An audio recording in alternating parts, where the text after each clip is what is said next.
지난 봄에 시골에 갔다가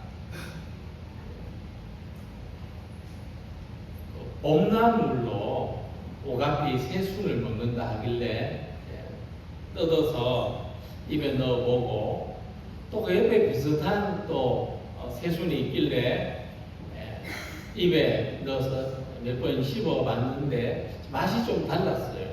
그래서 뱉어냈습니다. 근데 저녁부터 입 주변에 작은 물집이 생기더니 뭐 마취가 덜 풀린 것처럼 얼얼했습니다. 그리고 이 손가락도 또 손등도 가렵고 작은 물집이 생겼는데 뭐 괜찮겠지 하고 있었는데 밤마다 가려워가지고 잠이 깨고 물집도 점점 이 팔뚝을 번지고 있었어요. 다음날 병원에 가서 있었던 일을 이야기하니까 의사가 보더니 아무래도 옷이 오는 것 같다. 그러니까 그 오가피 나무 옆에 자란 다른 나무 새순이 그 온나무였나 봅니다. 결국 주사를 맞고 먹는 약, 또 바르는 약을 처방받아서 치료했더니 한 일주일 후에 괜찮아졌습니다. 사람이 말을 할 때도 그렇고 뭘 먹을 때도 그렇고 입에 넣는 것은 분별이 있어야 돼요. 우리 삶에 분별하고 선택해야 될 일이 참 많습니다. 특히 성경에도 이 분별과 선택에 대한 이야기들이 있는데 태초에 아담과 하와가 뱀의 유혹을 받았을 때 그 유혹이 자기의 욕망하고 결합된다는 걸 분별하지 못했습니다. 그래서 결국 아담과 하와는 하나님과의 관계를 파국으로 몰아가는 선악과의 열매를 따먹는 잘못된 선택을 하고 말았습니다. 하지만 수천 년 후에 예수님은 사탄의 유혹과 고난의 두려움에 직면했지만 정확한 분별을 통해서 사탄의 유혹을 이기고 십자가를 지는 자기 희생을 선택하셨습니다. 그 결과 우리들에게 구원의 길을 열어놓으신 것입니다. 이 상반된 결과가 결국 분별과 선택에 의해서 이루어지는 것을 잘 들어야 됩니다. 그리고 그것은 단순한 육체적인 것에 대한 분별이 아니라 더 깊은 의미에서 영적인 분별에 대한 이야기입니다. 그러니까 영적인 분별은 어떤 것이냐 하면 어떤 특정한 상황 속에서 구체적인 선택을 하기 전에 하나님의 뜻과 하나님의 인도하심을 분별하는 것. 이게 영적인 분별입니다. 전통적으로 영적인 분별을 가리키는 말로서 영분별이라는 용어를 많이 사용해 왔습니다. 우리가 이 영분별이라는 말을 좀 신화적으로 이해하면 뭐 천사의 영과 뭐 귀신의 영을 분별한다 이런 건데 사실 그건 신화적인 표현이고 보다 더 근원적인 의미는 하나님의 뜻과 인도하심을 분별하는 거예요. 우리가 잠을 담기 위해서 콩을 삶기 전에 종일 그 자루에 섞여 있는 작은 돌과 또 못쓰는 콩을 골라냅니다. 반드시 그 과정을 거친 후에 콩을 삶죠. 이처럼 분별한다는 것은 다른 것으로부터 어떤 하나를 구별해내거나 가려낸다는 의미를 가지고 있습니다. 그래서 영적인 분별은 우리의 경험이나 우리의 생각이나 우리의 감정이나 어떤 현상 속에서 뭔가를 가려내는 거예요. 좋은 것과 나쁜 것을 가려내는 거예요. 복음서에서 예수님은 거짓 선지자들을 경계하라고 하시면서 좋은 나무가 나쁜 열매를 맺을 수 없고 못된 나무가 아름다운 열매를 맺을 수 없느니라 말씀하셨습니다. 이게 우리가 열매를 보면 분별이 되잖아요. 나무를 보고는 잘 모르는데 열매를 보면은 분별이 돼요. 그러니까 자연의 원리를 영적인 분별과 선택의 기준으로 가르쳐 주신 것입니다. 그러니까 영적으로 분별한다고 할 때도 똑같이 열매를 보고 이렇게 나무를 분별하는 것과 똑같은 과정과 원리를 가진다는 겁니다. 그래서 그 중세의 탁월한 영성가였던 로욜라라는 수도사는 우리 내면의 움직임에 대해서도 영적인 분별이 중요하다고 했어요.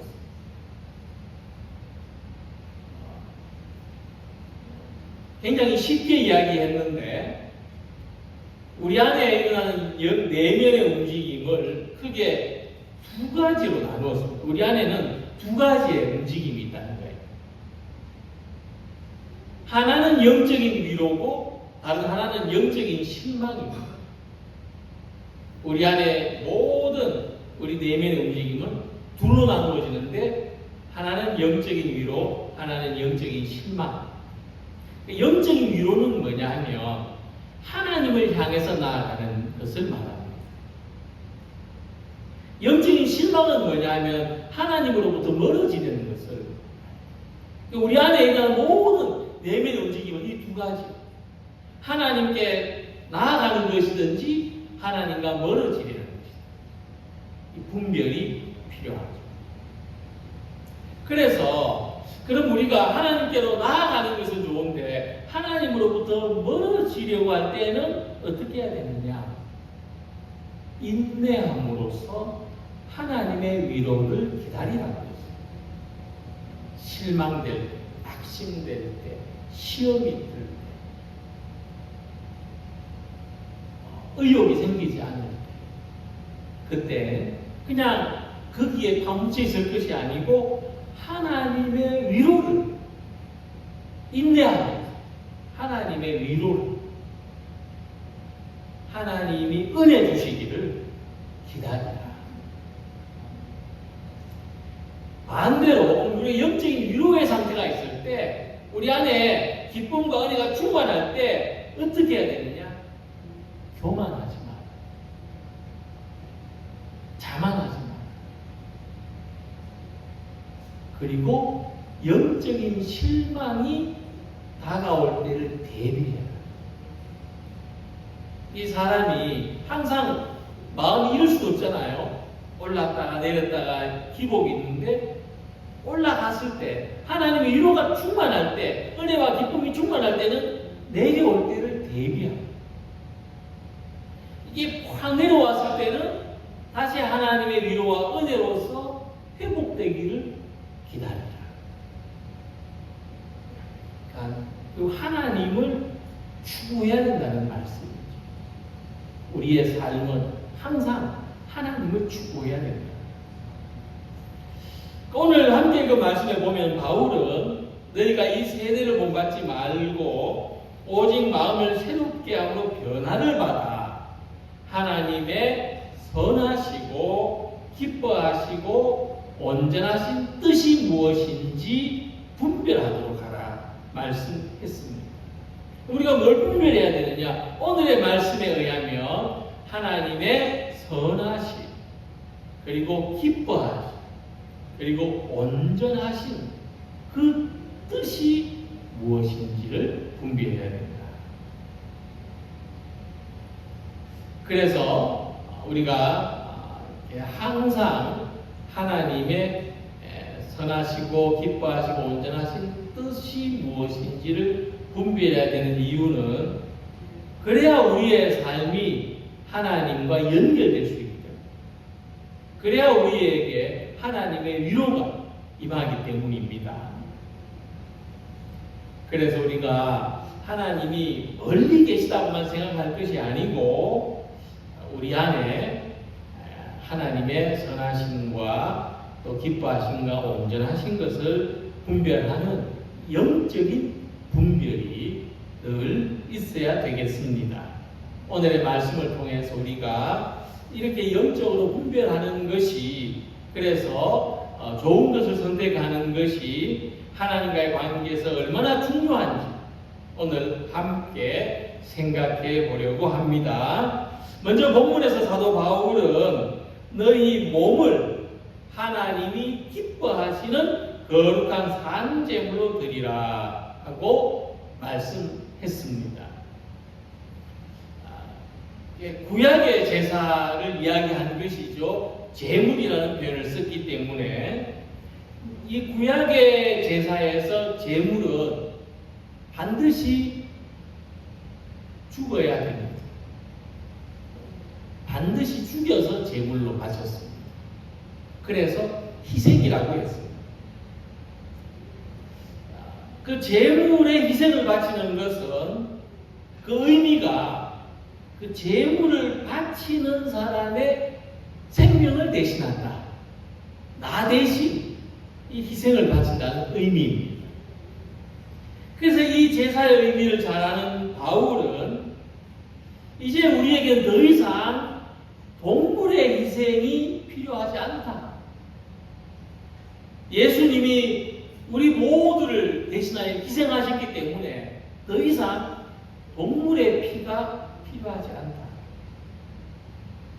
그래서 하나님께 예배하는 사람은 이제 동물의 희생을 바치는 것이 아니고 자기 자신이 살아있는 제물이 되어야 된다.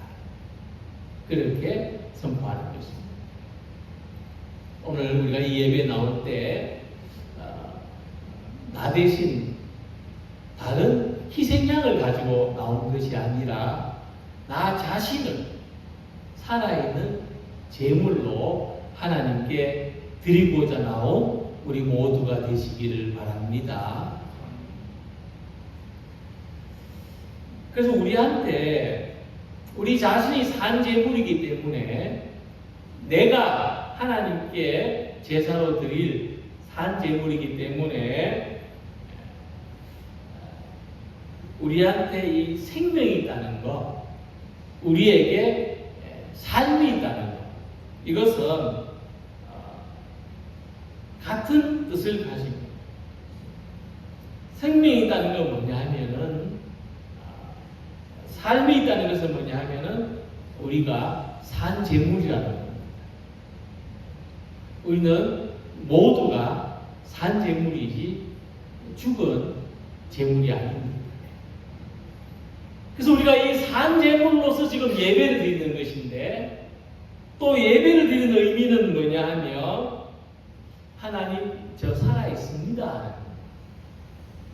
하나님 지난 한 주간 동안도 세상에 여러 가지 어렵고 힘든 일이 많았지만 고민과 갈등, 심지어 어떤 사람은 어떤 죽음까지도 생각하는 그런 상황, 힘겨운 상황이 있었지만 오늘 지금 우리가 예배를 드리는 것은 하나님 저 살아있습니다. 그런 겁니다. 그래서 우리가 우리의 이 산 생명, 우리의 삶을 하나님께 봉헌하는 사람이 되는 것입니다. 본문에서 바울은 이 산제물로 드려지는 삶을 하나님의 선하신 뜻과 연결하고 있습니다. 우리가 이렇게 산제물로 예배하는 것이 하나님의 선하신 뜻이다.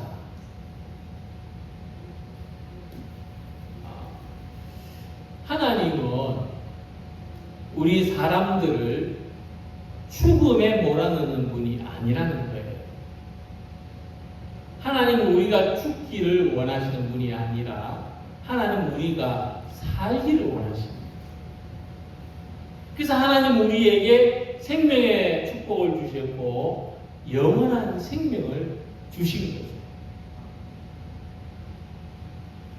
그래서 우리의 예배는 구약의 제사와 같이 죽는 예배가 아닙니다. 죽으러 오는 예배가 아니라 생명을 얻는 예배입니다. 오늘 이 예배에서 생명을 얻고 돌아가시길 바랍니다. 우리의 예배는 하나님께서 생명을 주신 것과 또한 영원한 생명으로 살게 하실 것에 대하여 믿고 감사하는 예배입니다.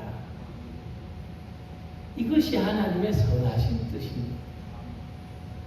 우리로 하여금 살게 하시고 죽음도 고난도 이기고 살아가게 하시는 것이 하나님의 선하신 뜻인 줄 믿으시기 바랍니다.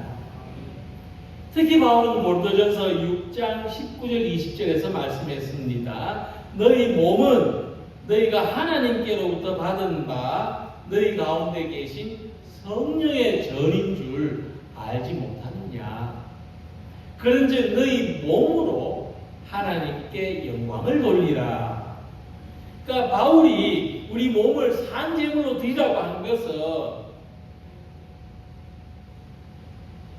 우리의 삶과 존재 목적을 자기를 위하여서가 아니라 하나님의 영광을 위해서 살아가라는 뜻입니다.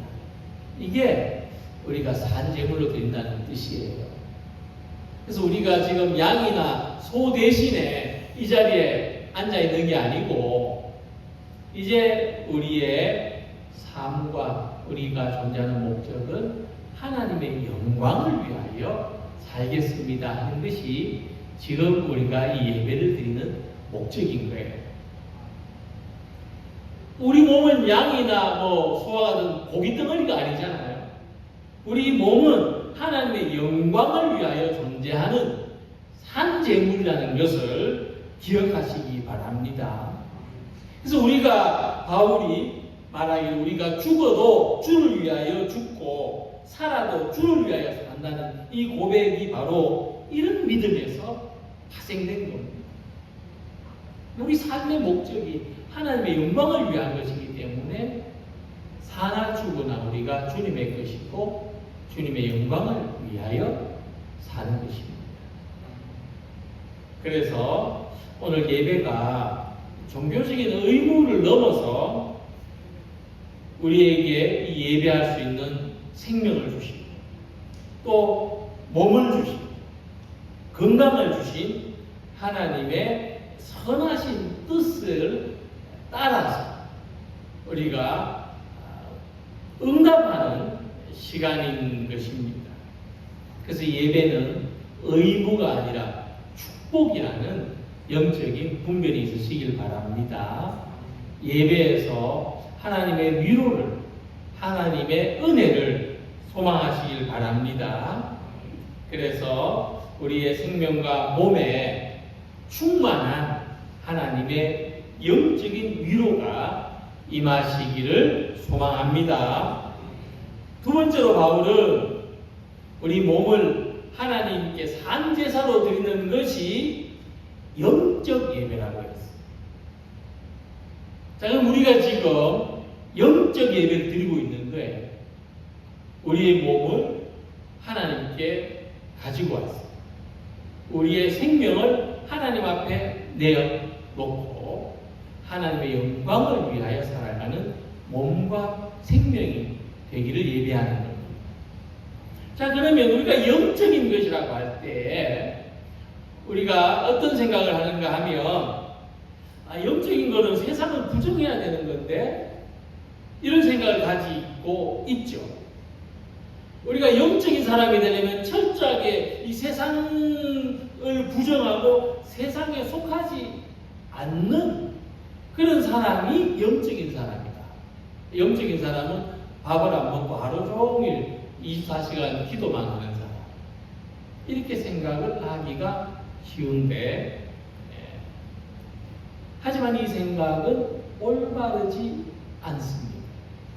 우리가 영적이라는 것에 대해서 우리가 잘못 알고 있고 잘못 분별하고 있습니다. 헬라 사람들은 사람이 몸과 영혼으로 분리된다고 생각했어요. 그래서 이런 생각을 합니다. 하지만 기독교 신앙에서는 이런 생각을 이원론이라고 해요. 몸과 영혼을 분리시킵니다. 그래서 영적인 사람이 되려면 몸을 부정해야 돼요. 이게 이원론입니다. 기독교 신앙이 아닙니다. 왜냐하면 예수님은 우리의 몸과 영혼을 분리하지 않으셨어요. 영생은 몸이 죽고 영혼만 영원히 사는 게 영생이 아니라 몸과 영혼이 함께 영원히 사는 것이 부활이고 영생입니다. 자, 그러면 영적 예배는 뭐냐? 바울이 영적 예배라는 표현에서 강조하는 핵심은 세상을 초월해서 드린 예배가 아니라 이거는 불가능합니다. 천국에 가서는 가능할지 몰라도 이 세상에서는 불가능합니다.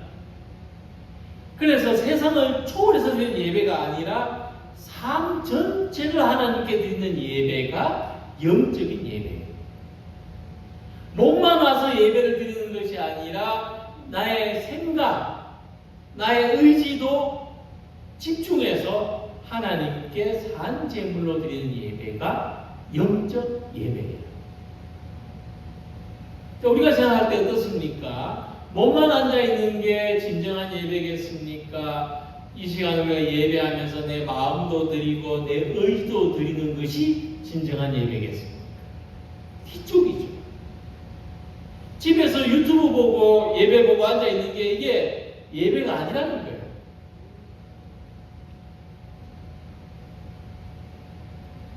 그래서 바울이 영적이라고 그럼 사용한 이 영적이라는 단어의 뜻이 뭐냐? 헬라어 표현을 번역하면은 영적 예배는 어떤 뜻이냐 하면 합당한 예배, 이성적인 예배, 합리적인 예배라는 뜻입니다. 이게 영적 예배라는 뜻이에요. 그래서 우리가 하나님께 드리는 예배가 합당한 예배여야 하고 이성적인 예배여야 하고 합리적인 예배여야 한다는 겁니다. 그래서 영적 예배는 하나님의 자비하심을 경험한 사람이 마땅히 자기 삶을 하나님의 자비하심을 나타내는 도구로 드리는 것이에요. 하나님, 내 삶이 하나님을 나타내는 도구가 되기를 원합니다. 이런 마음으로 드리는 예배가 영적 예배, 합당한 예배고 이성적인 예배고 합리적인 예배.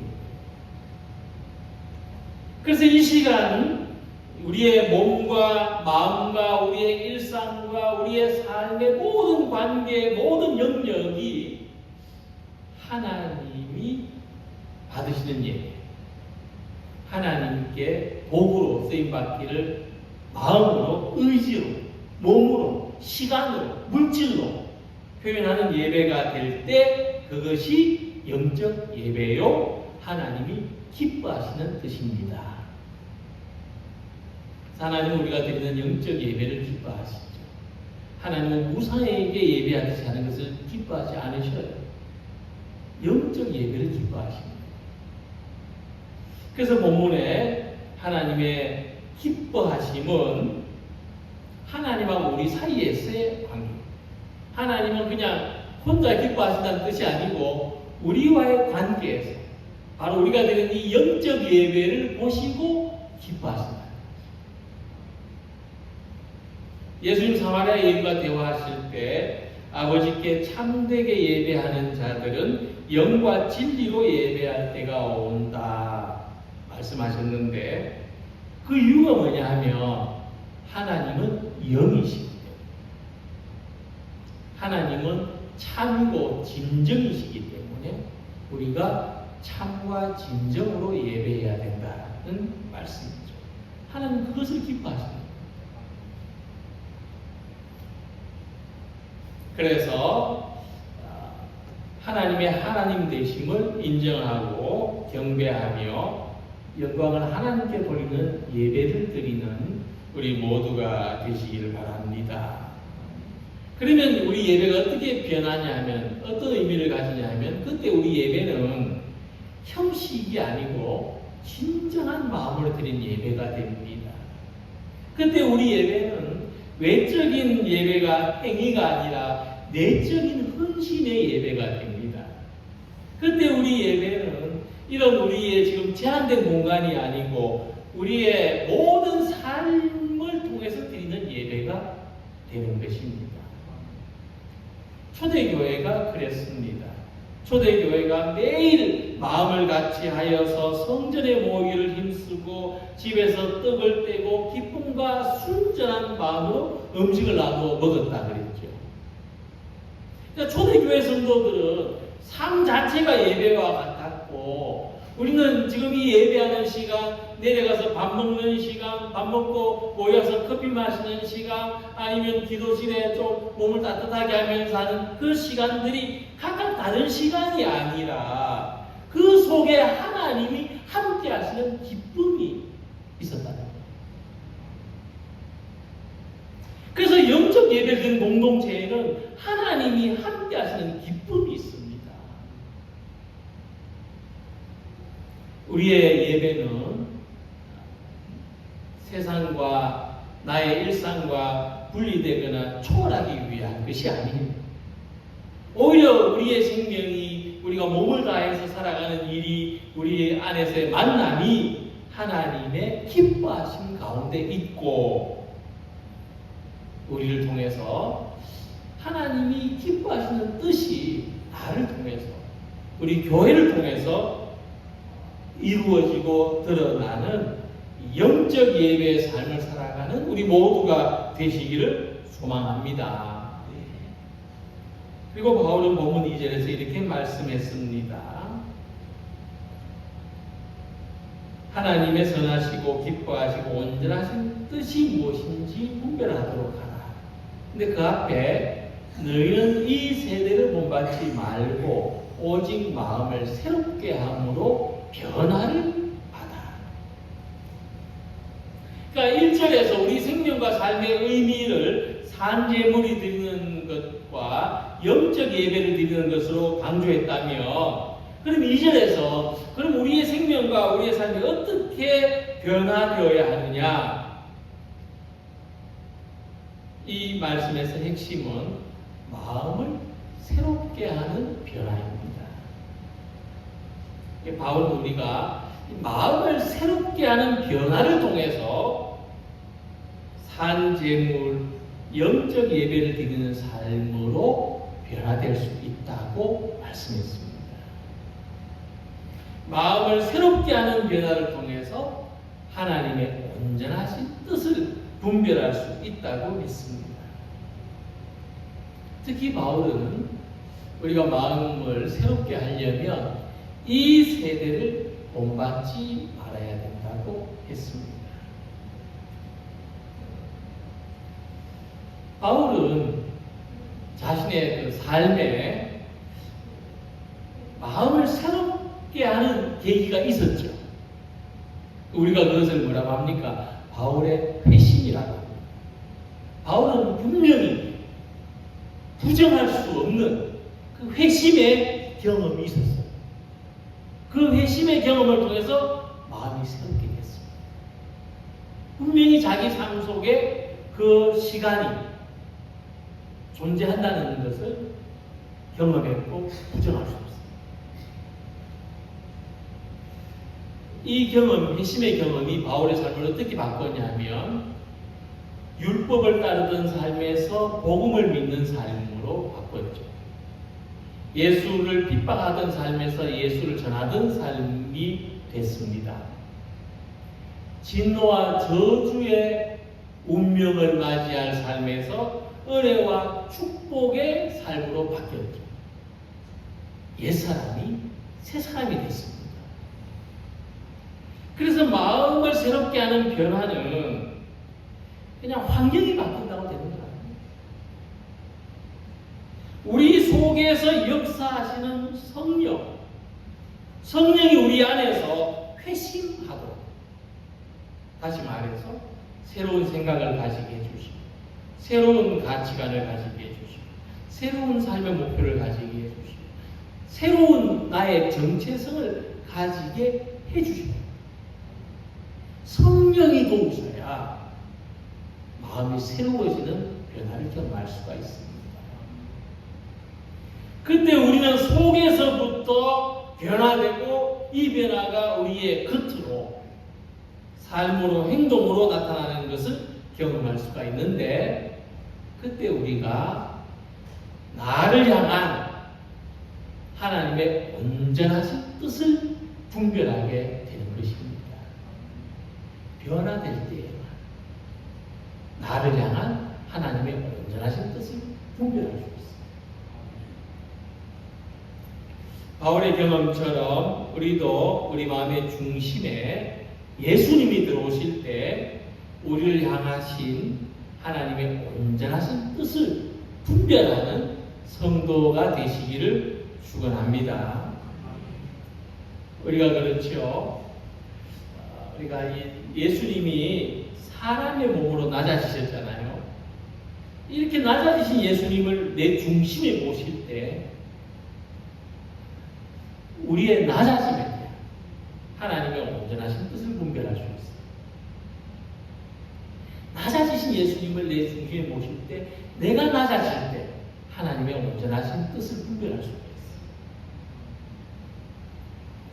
우리가 고난받으신 예수님을 내 중심에 모실 때 내가 고난받을 때 내가 병들고 아플 때 내가 수술받을 때 내가 힘들고 어려울 때 하나님의 온전하신 뜻이 무엇인지를 분별할 수 있습니다. 우리가 부활하신 예수님을 내 삶의 중심에, 내 마음의 중심에 모실 때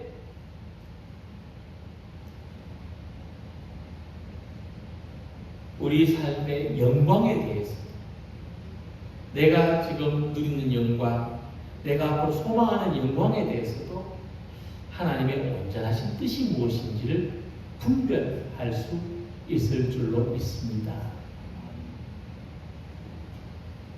그래서 바울은 이렇게 하나님의 온전하신 뜻을 우리가 발견할 때에 어떻게 살아가는 사람이 되는지 12장에서 구체적으로 말씀하고 있는데 우리도 이런 삶을 소망하기를 원합니다. 하나님의 온전하신 뜻을 분별할 때 우리가 어떤 삶을 살아가느냐? 교회 안에서 각자가 가진 은사대로 섬기는 삶을 살게 됩니다. 사랑과 겸손을 살아가게 됩니다. 악을 악으로 갚지 않고 선으로 이기는 삶을 살게 됩니다. 세상 속에서도 하나님의 선하신 뜻을 따라 살아갈 수 있습니다. 나보다 약한 사람들을 배려하며 살 수 있습니다. 우리에게 향하신 하나님의 뜻은 크고 영원하시고 놀라우십니다. 우리가 함께 찬양하겠습니다. 우리에게 향하신 여호와의 인자하심이 크고 크도다 크시도다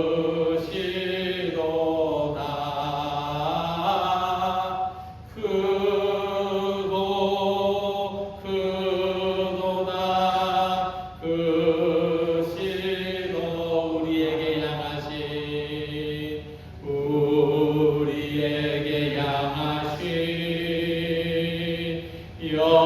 여호와의 진실하심이 영원하시도다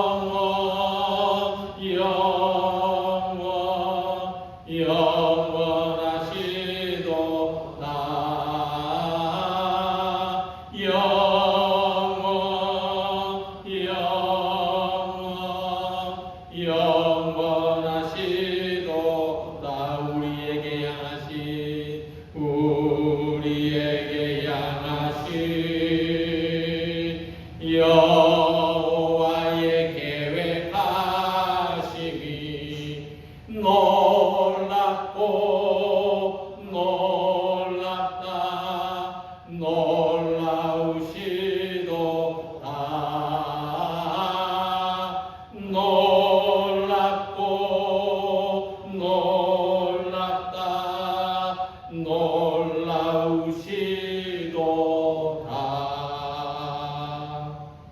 할렐루야. 하나님은 선하신 뜻이 있어서 우리를 부르신 겁니다. 우리를 모으신 거예요. 하나님은 새롭게 살아가도록 우리를 거듭나게 해주셨습니다. 하나님은 우리에게 영원한 생명, 부활이 있다는 것을 알게 하심으로 우리에게 어떤 일을 당해도 어떤 삶을 겪어도 우리에게 영원한 기쁨을 가지도록 해주셨습니다. 오늘도 몸이 있어서, 오늘도 생명이 있어서 하나님을 예배합니다. 예배 안에서 하나님의 영적인 위로를 경험하시길 바랍니다. 오늘 우리의 삶에 대한 선하신 뜻, 기뻐하시는 뜻, 온전하신 뜻을 분별하는 우리가 되기를 원합니다. 그래서 나라는 사람 자체가 예배입니다. 하나님께서 한 제물이구나. 우리의 삶이 예배가 되고 우리의 생명이 하나님의 기뻐하심이 되고 우리의 뜻이 하나님의 온전하심을 향해서 살아가는 우리 모두가 되시기를 주님의 이름으로 기원합니다. 기도드리겠습니다.